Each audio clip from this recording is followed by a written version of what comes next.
ஸ்ரீ ஆண்டாள் திருவடிகளே சரணம். சுந்தர Mahadevi YouTube channel அன்பர்களுக்கு அடியேனுடைய அன்பான வணக்கங்கள். நம்ம தொடர்ந்து திருப்பாவை பாசுரங்களின் விளக்கங்களை சிந்தித்து கொண்டு வருகிறோம். அந்த வகையிலே இன்று 4வது பாசுரம் ஆழி மலைக்கண்ணா என்று தொடங்கக்கூடிய பாசுரம். இந்த பாசுரத்தின் வரிகளை அடியேன் டிஸ்கிரிப்ஷன்லயும் கமெண்ட்லயும் கொடுக்குறேன், பாருங்க. இந்த பாசுரத்துல ஆண்டாள் நாச்சியார் மார்கழி மாசம் நீராடணும், அதற்காக நீர் நிலைகளில் எல்லாம் நீர் நிரம்பி இருக்கணும், அதனால மழை வேண்டி இந்த பாசுரத்தை படிக்கிறாங்க. அந்த மழை எப்படி பொழியணும் அப்படின்றதையும் ஆண்டாள் நாச்சியாரே சொல்றாங்க. அதோடைய விளக்கங்களை நம்ம சிந்திப்போம். ஸ்ரீ ஆண்டாள் திருவடிகளே சரணம். ஆழி மலைக்கண்ணா ஒன்றும் நீ கைக்கரவேல், ஆழியுள் புக்கு முகர்ந்து கொடார் தேரி, ஊழி முதல்வன் உருவம் போல் மெய்கருத்து, பாலியன் தோளுடை பற்பநாபன் கையில், ஆழி போல் மின்னி வலம்புரி போல் நின்றதிர்ந்து, தாளாதே சார்கம் உதைத்த சரமலை போல், வாழ உலகினில் பெய்திடாய் நாங்களும் மார்கழி நீராட மகிழ்ந்தேலோ ரெம்பாவாய். ஸ்ரீ ஆண்டாள் நாச்சியார் ஆரம்பிக்கிற பொழுதே ஆழி மலை கண்ணான்னு சொல்லி ஆரம்பிக்கிறாங்க. இதற்கு 2 பொருள் இருக்கிறது. வருண பகவானையும் கண்ணான்னு சொல்லி அழைத்ததா ஒரு பொருள்.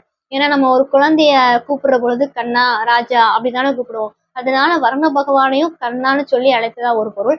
இன்னொரு பொருள் என்னன்னா, இவங்க யாருக்காக நீராடுறாங்க? கண்ணனுக்காக தானே பாவை நோன்பு இருக்கிறாங்க. அதனால அவங்க பாவை நோன்பு இருப்பதற்கு அவங்களுக்கு நீர் நிலைகள்ல நீர் நிரம்பி இருக்கணும், அதனால மழை வேணும் அப்படின்றதுக்காக அந்த கண்ணன்ட்டையே அவங்க நேரடியா மழை வேண்டி கேட்கிறாங்க அப்படின்னு ஒரு பொருள். ஆழி மலை கண்ணா, கண்ணா நாங்க மார்கழி மாசம் நீராட போறோம், அதற்கு எங்களுக்கு மழை வேணும், நீதான் அந்த மலையை பொழிய வைக்கணும் அப்படின்னு சொல்றாங்க. ஒன்று நீ கைக்கரவேல், அந்த மலை எப்படி இருக்கணும் அப்படின்றதையும் அவங்களும் சொல்றாங்க. ஆழியுள் புக்கு முகர்ந்து கொடார் தேரி அப்படின்னு சொல்றாங்க. கடல்ல இருக்கக்கூடிய மொத்த நீரையும் உறிஞ்சி அங்க கடல்ல இருக்கக்கூடிய மொத்த நீரை எடுத்துட்டு மேல ஏறி கொண்டு போகணும் அப்படின்னு சொல்றாங்க. ஆழியுள் புக்கு முகர்ந்து கொடார் தேரி, ஊழி முதல்வன் உருவம் போல் மெய்கருத்து, அது அப்படியே மேகமாக மாறும் இல்லையா, அந்த மேகமானது ஊழி முதல்வன் உருவம் போல் மெய்கருத்து, ஊழி முதல்வனாக இருக்கக்கூடிய உலகங்களுக்கெல்லாம் முதல்வனாக இருக்கக்கூடியவன் அந்த கண்ணனுடைய மேனி மாதிரி அந்த மேகமானது கருக்கணும் அப்படின்னு சொல்றாங்க. உருவம் போல் மெய்கருத்து, அவனுடைய உருவத்தை போல அந்த மேகமானது கருக்கணும் அப்படின்னு சொல்றாங்க.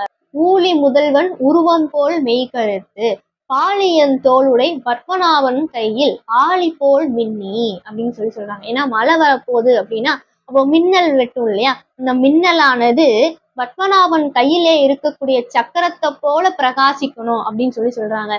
பாலியன் தோளுடை, வலிமையான தோள்களை உடைய அந்த பத்மநாபன் கையிலே இருக்கக்கூடிய சக்கரத்தை போல அந்த மின்னலானது வெட்டணும், அது மாதிரி அந்த மின்னல் பிரகாசிக்கணும் அப்படின்னு சொல்றாங்க.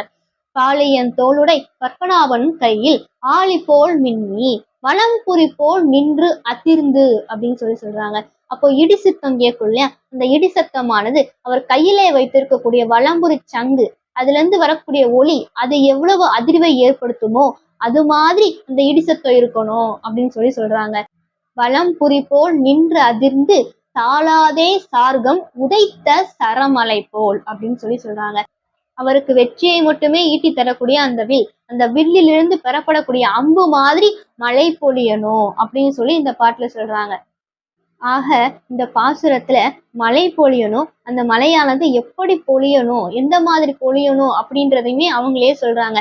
கடல்ல இருக்கக்கூடிய மொத்த நீரையும் எடுத்து கடல்ல இருக்கக்கூடிய மொத்த நீரையும் முகர்ந்து கொண்டு மேல போய் ஒரு மேகமாக மாறி, அந்த மேகமானது ஊழி முதல்வனாக இருக்கக்கூடிய நாராயணுடைய உருவம் மாதிரி கருக்கணும். அப்போ மின்னல் வெட்டும், அந்த மின்னலானது அவர் கையில வச்சிருக்கக்கூடிய சக்கரத்தை போல பிரகாசிக்கணும்.